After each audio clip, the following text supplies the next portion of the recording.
Is it done? Yay! Yeah. It was like a whole process. And you're live now? We're live now. Hey everybody! We are live. So we're gonna give folks a moment to join the live video. Oh, you ended it. I ended it.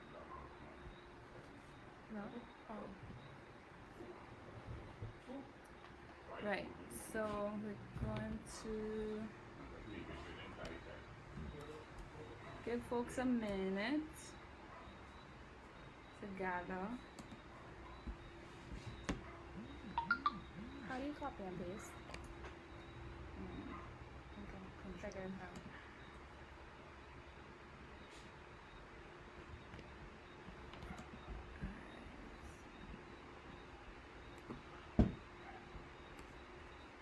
And the live is on our page. Yeah, it's on our Facebook page. Alright, ladies and gents. So I see we have some people here. I'm gonna introduce myself. My name is Safia Acosta, aka Magical Human on Facebook. I use she and they pronouns.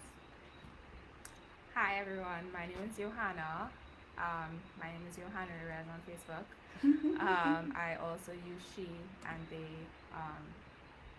She or they. Johanna is always good. Yeah. So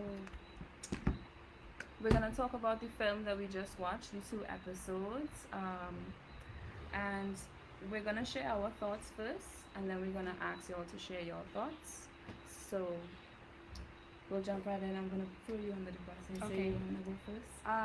Yeah, I mean, a little bit. Y'all would have seen the post, about the fundamental film series, and essentially they profile 5 grassroots organizations or specific grassroots leaders working in their respective geographies. And we chose to feature Living Out Loud, which is looking at LGBTQ organizing in Georgia, and Building Power, which looks at gender justice grassroots organizing in the U.S.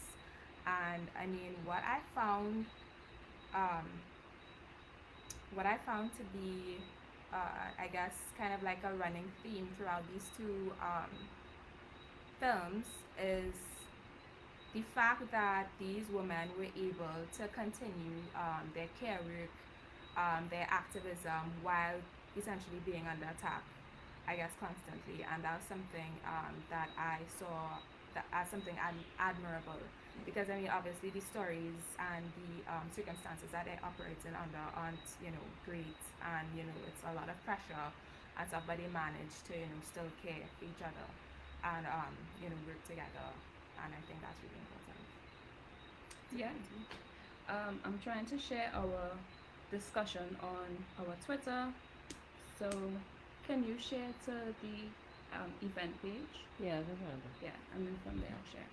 So my thoughts about the film was, I mean, I had chills during several parts of the episodes. I think it really highlighted solidarity, like global solidarity for me, looking at how LGBT people in Georgia face attacks, and looking at the what is the word? The mutual benefits of the African American community and the Asian community in the U.S. and how they came together to form Freedom Inc. was really, I think, a standout. Thinking about Caribbean race relations, and how we have a lot more in common than we have in differences, and how we could help each other if we were really to unite and collaborate. Yeah, I mean, even as I guess individually independent islands in the region, that's something that's super important to think about, how we could work together, in terms of advancing our causes and our fights, for like justice. So really kind of bringing everybody together in terms of the racial divide, similar to in Building Power. and then, well, in our own context, with the independent nations. So, yeah, totally. So we want to ask those who are watching to give us a describe what you felt about the film. If you could do it in one word, because I know you have to type. If you could say one word about that describes your feeling about the film that we just watched. Yeah, for me, if I have to choose a word, I would pick, like, I guess inspired. Because I mean, even though the stories were particularly, like it was difficult to watch the situation in Georgia, even in terms of preparing the fundamental facts that we would have done for that particular episode, it was difficult, reading about the Idaho 2013 situation where I guess these anti-gay rioters like swarmed the protest. It was like thousands of anti-gay rioters basically just swarmed like about 100 LGBTQ advocates. So it's like this disproportionate number, and then the police, they just basically stood there, and they couldn't do anything because they weren't prepared with the adequate riot gear to properly protect people, and their only move was, I guess, to flood, get all these people to safety with the buses. And even when they were getting people onto the buses,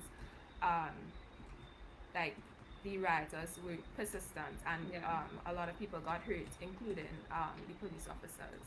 So I mean, after coming out of either witnessing, like, as in being there, or even hearing about it in the news or whatever, as like a citizen of Georgia, like, I can just imagine how difficult that might have been. And they still carried on, even though like the next year they had I guess an adopted version of it where they put shoes in the main park in the capital, Tbilisi, and I thought that was something that was creative, that even emerged from there. So there's this terrible situation, and they were able to be creative and still push and still be visible, regardless. So that just really inspired me. Yeah, I think that's really creative, and it actually makes me think of, I mean, I 100% support the protests happening, across the globe, but generally in the United States.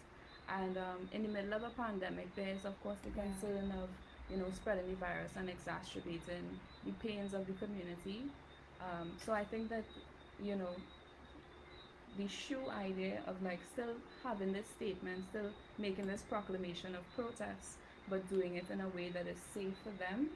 I mean, yeah, activism is great, but survival is also resistance. You know what I mean? So I just want to shout out Justin in the chat. He says Justin. The intersectionality and solidarity portrayed was great to see in these times. 100% agree. Yeah, totally. Yeah, totally. So,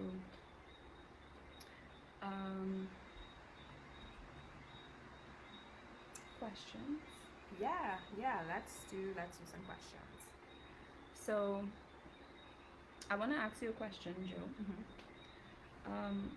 In the film, I believe it was in episode 3, the activist said, I think it was Ika who said, this is our life, this is not just our work. And that really stood out to me. And I just wanted to hear your thoughts about what does that phrase mean to you? What does it make you think of? Right, yeah. So, in just a little backstory, in Georgia, gender and sexual orientation is protected legally. However, same-sex marriages aren't necessarily sanctioned. And I believe it was in 2017. They initially had marital relations. They protected marital relations between spouses, and then after 2017 they changed it to between a man and a woman. So that was kind of like an attack. Back. A step back in terms of heading towards marriage equality. But so there are protections for LGBTQ persons under the law, and that's de jure. But de facto, there have been multiple reports of hate crimes against LGBTQ people in Georgia. So when when they say that this is our life, they really mean it.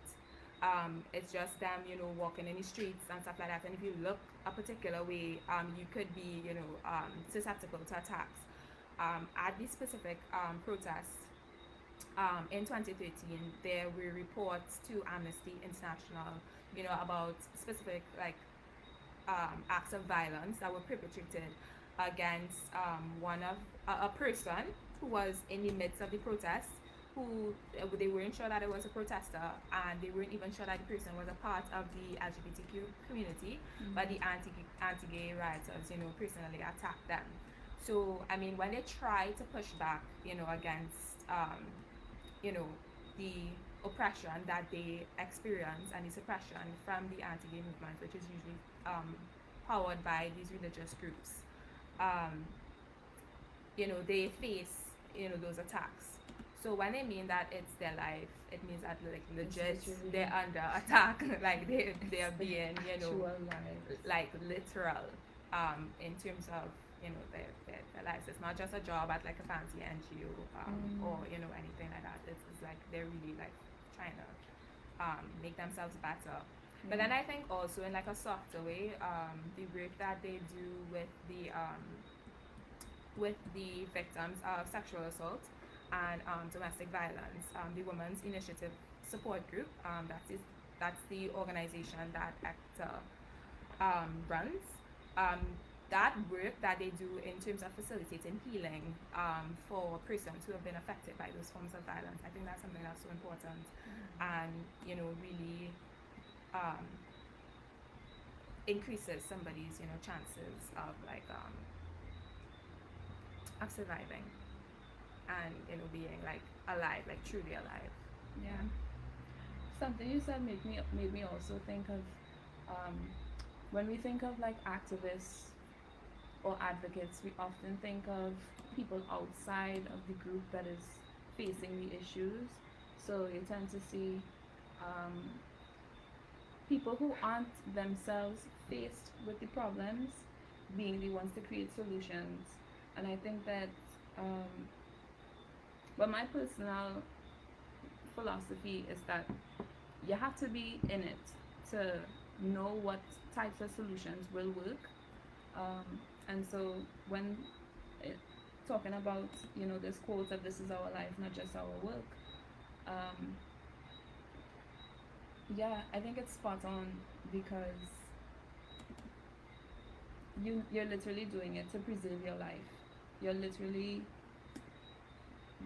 in a sense the only one who can save you. So yeah. Okay. Exactly. So now my question is, in describing herself, M says she identifies as black and gender nonconforming. What are some of the ways you identify? First of all, I love M. I love M's entire spirit. The ways that I identify, so I identify mostly as feminine, and I say feminine because it's more of a characteristic. It's an expression. And they actually did mention the difference between expression and identity, because I personally do identify as just a human. I feel connectedness to, I'm using the same words, and it's literally me. I feel maleness and femaleness, and literally when I look at the world, Jo, you would say to me that you identify as she, her, or however you identify, and I respect people's pronouns, and I would obviously use their pronouns.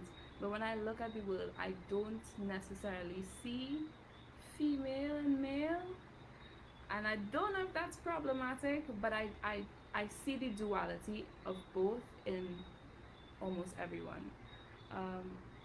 And so I identify myself in that way, as in not really one or the other, but both.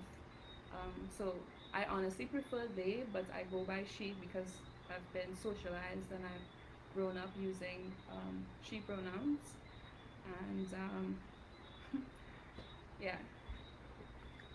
Was there another part to that question? Did I answer?